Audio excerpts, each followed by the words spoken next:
Okay, make sure you've got your pen and paper.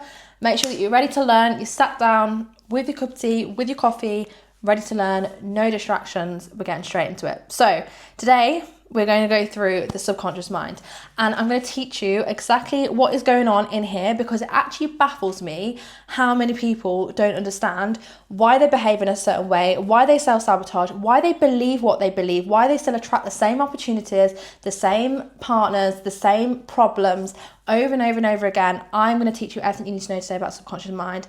So get ready to learn, because we're going to learn a lot. I'm going to break it down, and by the end of this video, you are going to be like, oh my God, that makes so much sense. Oh my God, that's why I do that. Oh my God, that's why I behave in that way. That's how I can shift that. The first thing that I want you to know is that you have a conscious mind and an unconscious mind. And if you've seen that iceberg picture where at the top of the iceberg is above the water and then below the iceberg is underwater, that represents your conscious mind and your unconscious mind. So your conscious mind controls and dictates 5% of what you do. So if you don't know what's going on in here, then you are literally being ruled and influenced by your subconscious mind, which you don't even have a clue what it is, and you don't even have a clue what's going on. So exactly what I'm here to teach today. So your subconscious mind runs 95% of everything you do. It influences your decisions, your behaviours, your emotions, what you say, what you think, what you eat, what you do, everything. So for example, the reason why you can't lose weight and then you keep putting it back on, even if you have a plan in front of you, is because of your subconscious mind. Or the reason why you are still broke is because of your subconscious mind. Because technically you know what you need to do to make more money, you can learn the skills, you know what you need to do. Or maybe the reason why you keep attracting the same relationships is because of the patterns that you're doing, which are ruled by your beliefs, which again is your subconscious mind.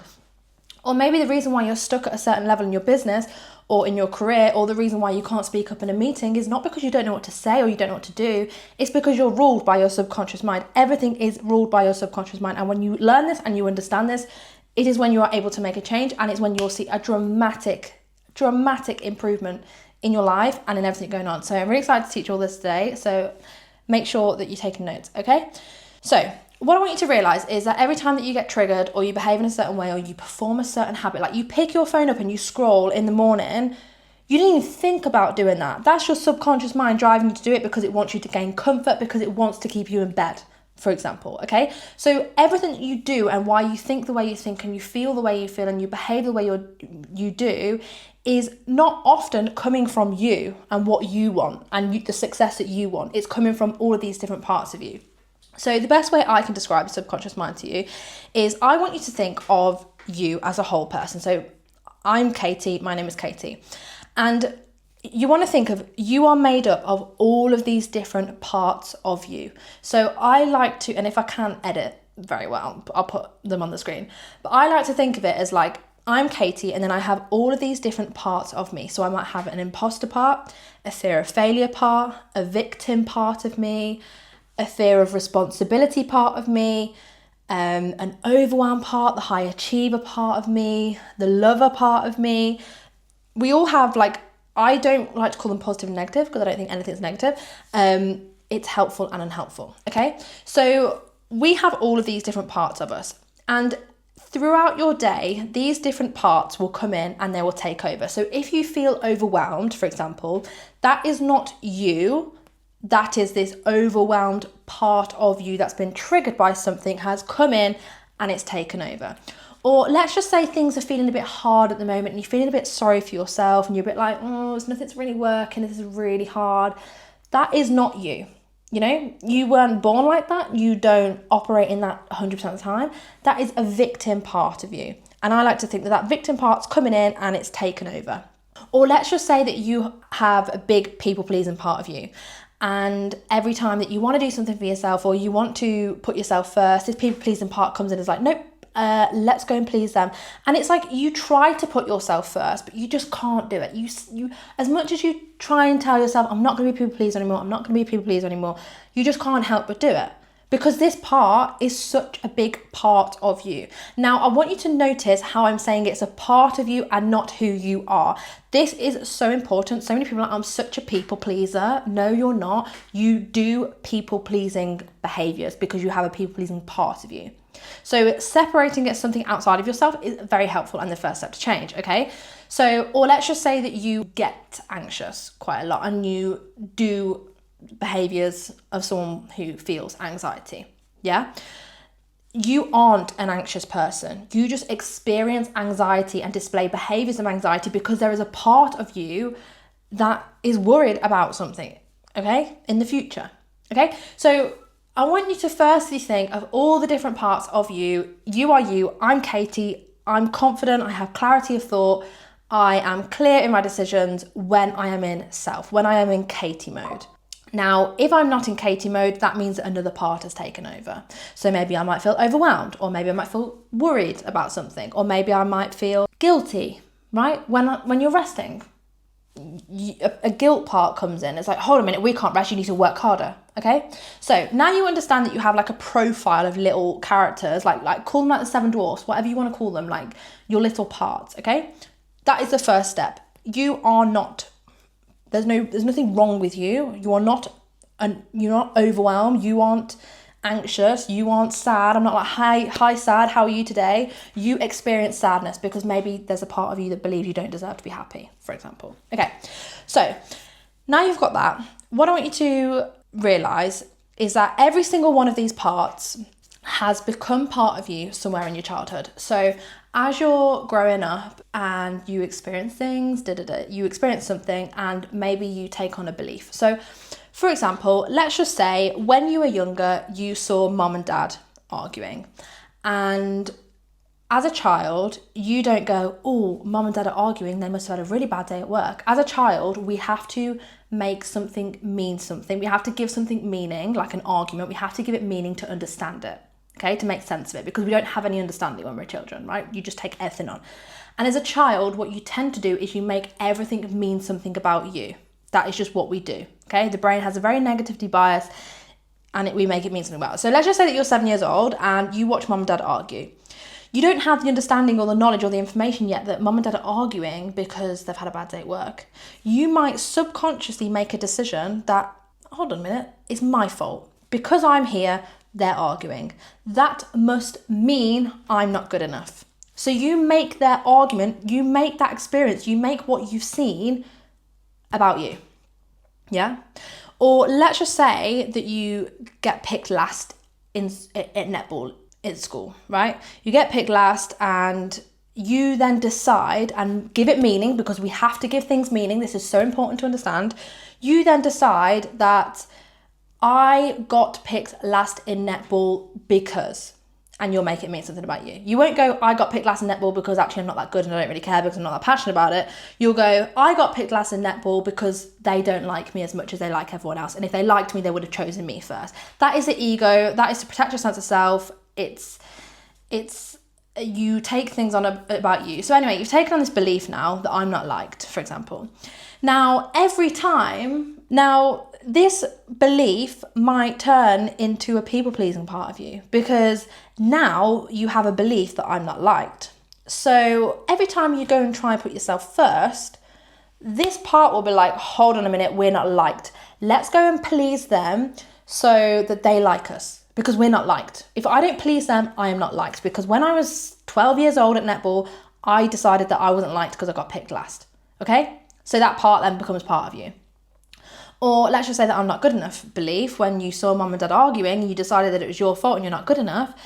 And now you struggle with perfectionism. You struggle with fear of failure. You chase avoidant people. That is that part's way of telling you that you're not good enough. And it will get you to do all of these behaviours, like be a perfectionist or predict the worst, predict that you'll fail, because this part of you feels triggered. And it's like, hold on a minute, we have this massive fear of not being good enough. We can't go all in on our goals, because if we go all in and we fail, then that means we're not good enough. So you have a fear of failure part now, simply because you've adopted that belief when you were younger. Or let's just say you have the overwhelm part of you, and the overwhelm part has a belief that you can't handle it. And when you were at school and you were in GCSEs or A-levels and it all felt like too much and you didn't ask for help and you took it all on yourself and now you feel really overwhelmed and you decide that you can't handle it, that becomes part of you. So every time now, even though you were 18 then, if you're 25 now and you're growing your business and you get really overwhelmed, that is because your body remembers that event when you were younger and you got really overwhelmed and you can't handle it. You took that on as a belief and now you're projecting that onto your next level of success. You're like, hold a minute, we can't handle it. You don't just say, I can't handle it out of nowhere. Where have you taken on that belief in childhood? Or last example I'm going to give you is, let's just say a teacher told you off when you were younger, or told you that you're not smart enough, or you don't know what like that's wrong, or embarrass you in front of the class, or whatever it is, and you made that mean something about you, that must mean I'm not smart enough, because as a child we make it mean something about us. You've then taken on that belief, I'm not smart enough. So now when you want to go and speak up in a meeting, or you want to go and share value, or you want to go and put your input into something, and you believe that you're not smart enough, you don't belong, or you're a fraud, or whatever that is, that part of you will come in and be like, nope, don't say that. Don't say that. You'll sound stupid. You'll get it wrong. People will laugh at you. You don't belong in this room. Da da da da da. So instead of you going out and saying it like you probably did as a kid before the teacher told you off, you probably were out there. You probably put yourself out there. You got shut down. You made it mean that you're not smart enough. And now what's playing out? The exact same behaviour. Okay? So this part is coming in to protect you.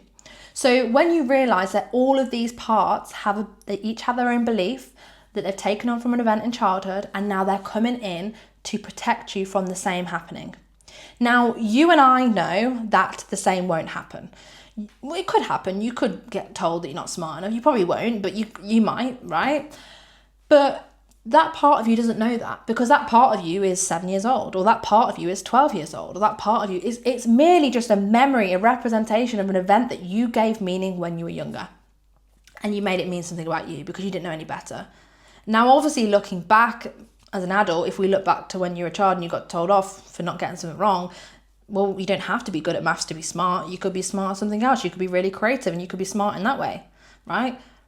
We know that now, but as a child, you don't know that. You take everything on as a sponge, okay? So when you are going after your goals and you have this fear or this feeling, or, oh my God, what about if they don't like me? Or, oh my God, I don't belong here. What are they all going to think? Or, oh my God, what about if I fail? Or, oh my God, what about if I can't handle it? Or, oh my God, what about if I lose it all? Just know that is not you talking. That is not you. You are self. I'm Katie. I'm self. That what if is merely a fear that this part of you has, okay? So the fear of not being able to handle more, that is literally just this part's protection of predicting the worst, because it doesn't want the same to happen to you as it did in childhood. Sorry, the door went, I got scared.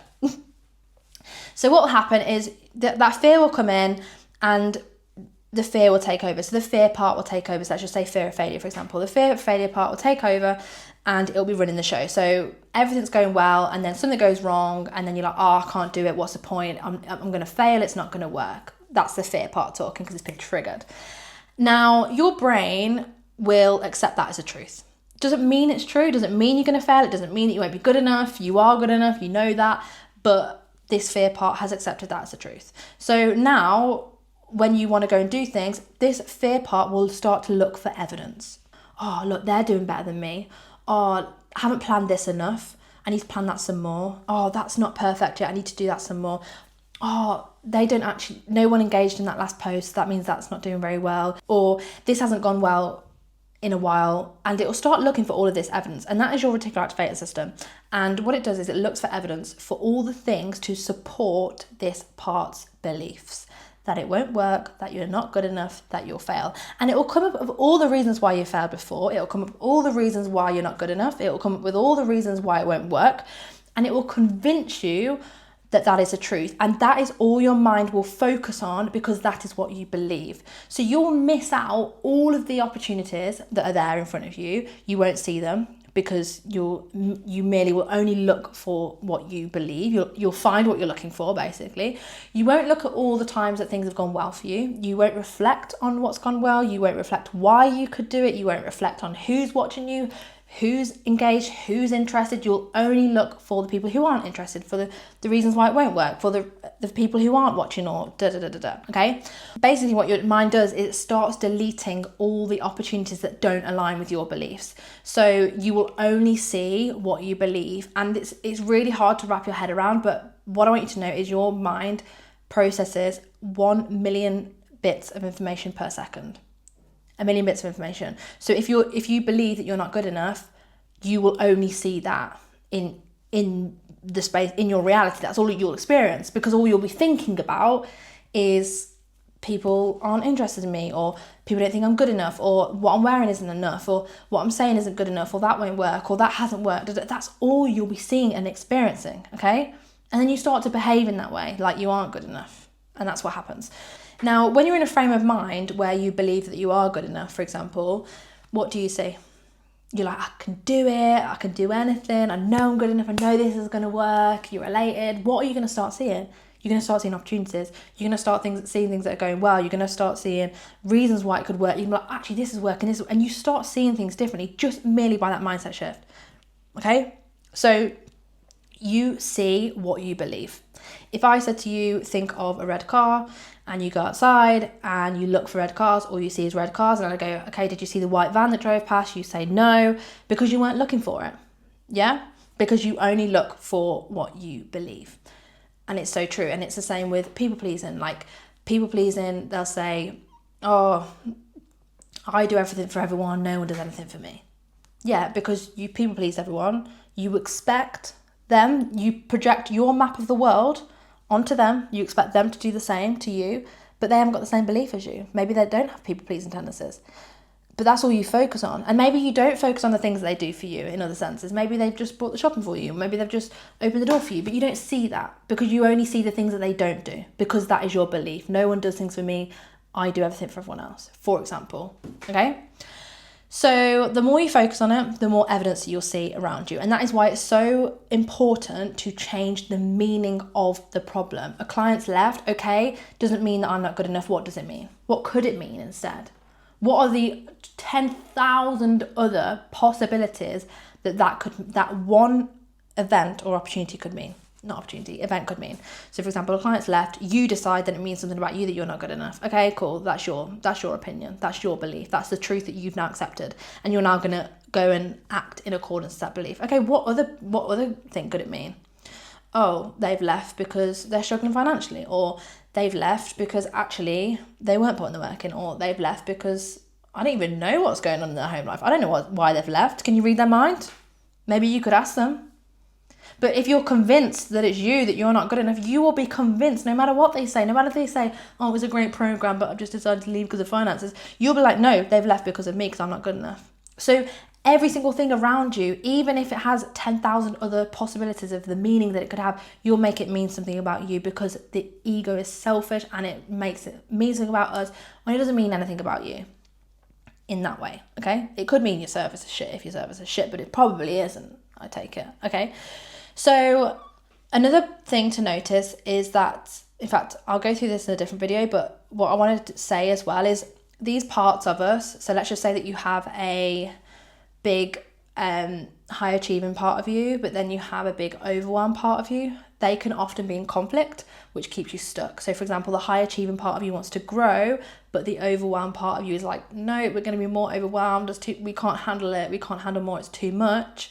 You then stay stuck because this part of you wants to pull you in this direction, this part of you wants to pull you in this direction. Or let's just say that you want to grow and the people-pleasing part of you that's got to please everyone is like, hold on a minute, if we have 100 more people and we grow at the rate that the high achiever part of us wants to grow, we're not going to be able to please all these people, and we're going to be overwhelmed, and we're not going to be liked, we're going to let everyone down, and all of this, and this one pulls you in back.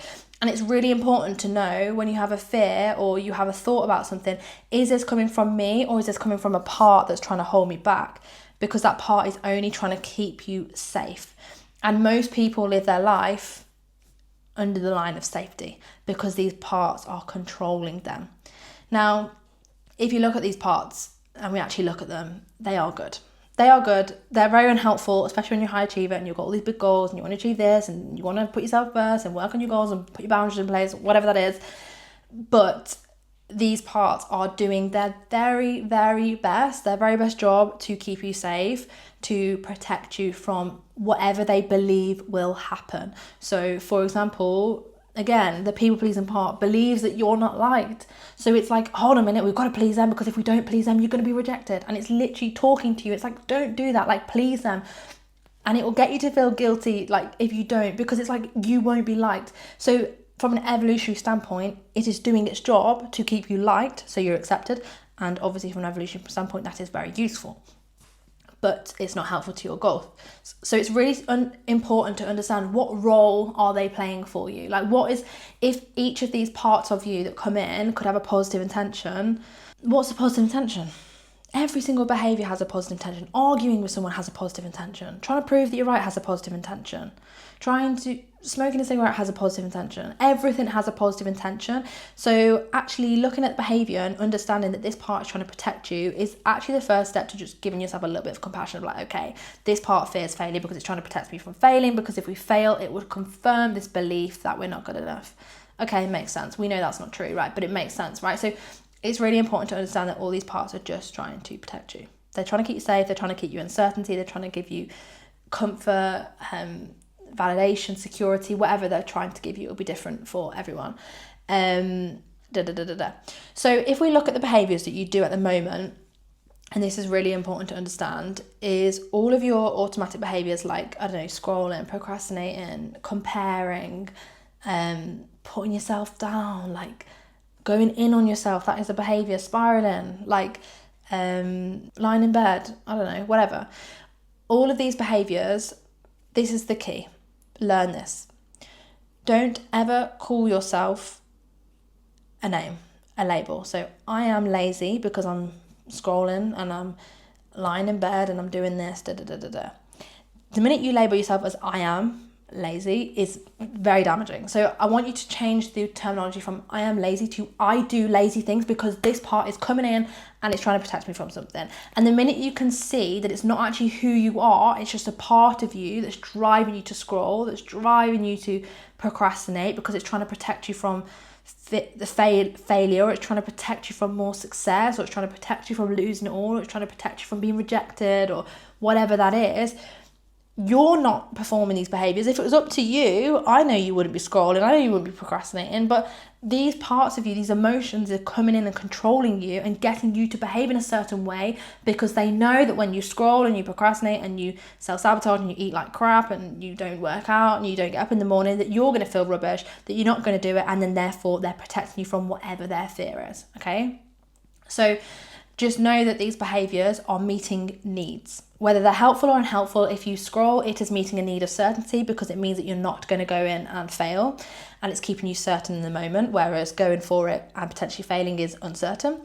Maybe it's giving you comfort, because maybe more success equals more overwhelm, and that's uncomfortable because it's an overwhelmed feeling. We're going to shut down and we're going to avoid it, and scrolling in the moment gives you more comfort. So maybe that's why you're doing it. Maybe the fastest way to protect you from failing is to plan more, and that gives you a sense of certainty and it gives you a sense of validation that you're working towards your goals. It's the ego's way of making you feel good, but actually you're staying stuck, and it's literally just meeting your need of being significant and validation.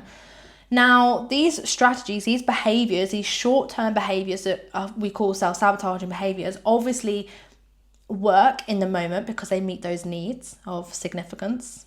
Like planning makes you feel significant, of telling people how busy you are makes you feel significant, complaining and comparing might make you feel significant, it gives you certainty, comfort, all these different needs that we have as humans, but they aren't helpful long-term strategies. So if you actually write down your list of, I don't call them bad habits, because again, like I said, every behaviour has a positive intention. If you can see it as that, it's actually trying to help you, then we can find new behaviours to meet those needs in better ways. So for example, if you can write down your list of unhelpful behaviours at the moment, so I always scroll, it gets to a Thursday and I snooze my alarm, I over plan and then I feel overwhelmed, and I compare myself to people.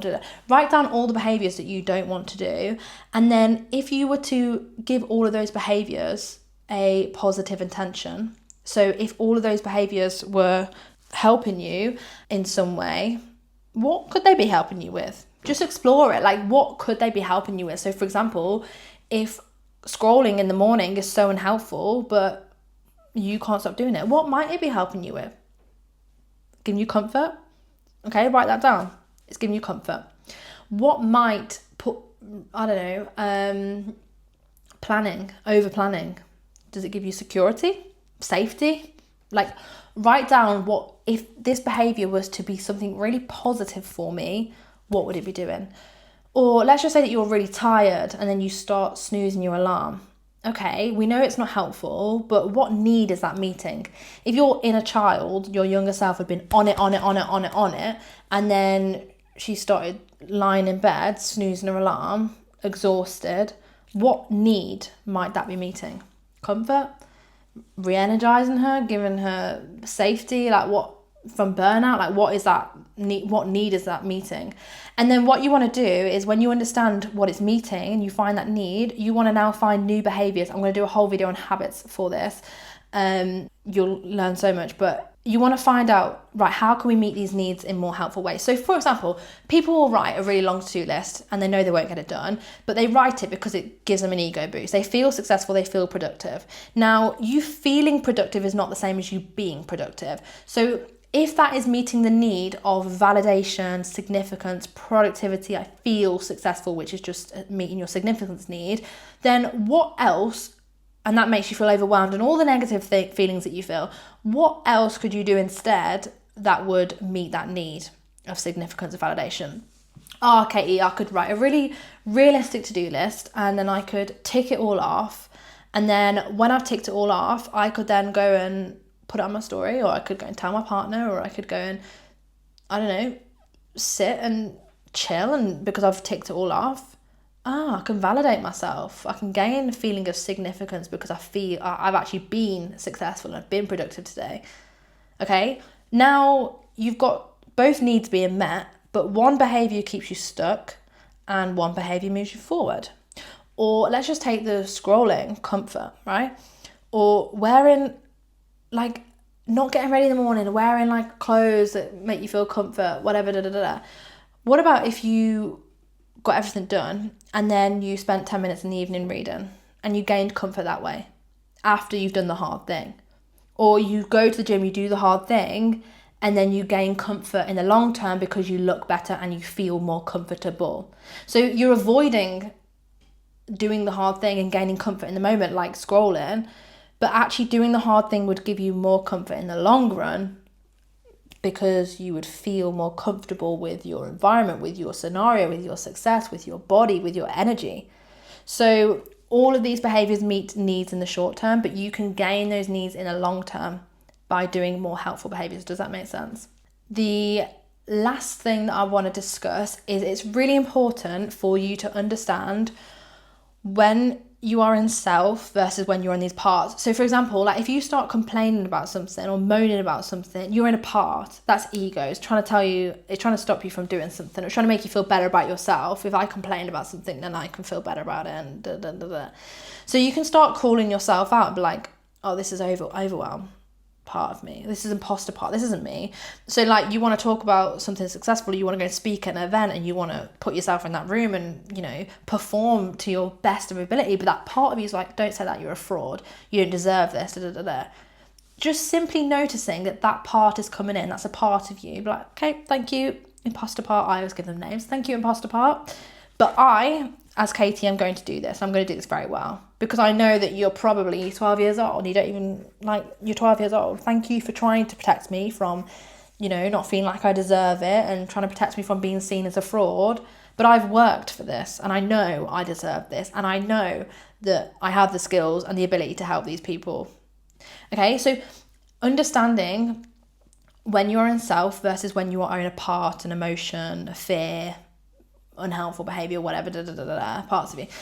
And the quickest way that I can say to get back into self, and you'll know when you're in self because it's when you have clarity and you have confidence and you have conviction and all these different things. Like, I'm in self now. There's no fear. There's no, oh, shouldn't say this, shouldn't say, like, I'm in self. I can talk like me. I can be me. I'm in self. It's easy. It just rolls off the tongue, right? So just realize when you're in self and do more things that get you into self. Like, I don't know, maybe you have a song that like activates that best part of you that's like, oh my God, I can't fucking do anything. Or maybe you have a folder of testimonials. I have a folder of testimonials that I read every so often and it just, boom, gets me back into self. Or I have a specific playlist on my phone that reminds me of my first event when I literally felt like my highest self. It was the best day of my life. And every single event that I go and speak at now, I play that playlist before, on the way to the event, because it is now associated with the memory of me speaking at my first event. So every time I play that playlist, boom, it activates that feeling inside of me. And then when you're in that feeling, no fear part can come in. And the second thing that I want to say as well is that when you do the thing that you're scared of, or you put the boundary in place, or you say what you want to say, or whatever, as soon as you do that behavior, that part of you can no longer come in. So for example, let's just say that you are going up in a plane to jump out, and the fear part is like, no, don't do it, this is scary, you're going to die. It tells you all these fears. The minute you jump out the plane, that fear part can't come in, because you've done the thing that it was scared of. So sometimes just doing that thing that you are scared of, like just saying that thing that you're like, oh, I can't say that, or like just showing up on camera like, oh, or like performing like you're the fucking best, like just do it, and that part will go away. Because when you're doing it, you've broken through. And that is what you literally call a breakthrough. It's like when you have a fear, and maybe you hire a new member of staff, and the fear of like taking on more responsibility or whatever, you just do it, and then you have a breakthrough because you've realised that fear was not true. Okay? So every time that you have this say, oh, I can't do that, like the minute you do it, that part can't come in, and you'll feel this clarity, this clear, this, oh my God, I feel free. You'll feel free. Mental freedom is literally just you without these parts of you self-sabotaging all the time. That is what mental freedom is. You don't have the anxiety of thinking what they think. Okay, I feel free. You don't have the fear of failing. Okay, I feel free. You don't have the guilt of when I take time off. Okay, I feel free. You don't have the nerves that I have to, on stage, I have to please everyone. Everyone needs to love me. Okay, I feel free. I don't need to please my whole audience now. Like that, if you're an actor or a performer or whatever. So yeah, you can be you, like you can feel free, mentally free. So I really suggest start pushing through these parts of you, and get back into self. Make decisions based on your values and not your fear. So what would my higher self do? Does this align with who I want to become? Does it align with my values? Okay, yeah. If it does, and there's a bit of fear coming in, then you know at least you're making the right decision rather than fear is making the decision for you. So yeah, that is my introduction to the subconscious mind. I hope you understand. I hope you follow.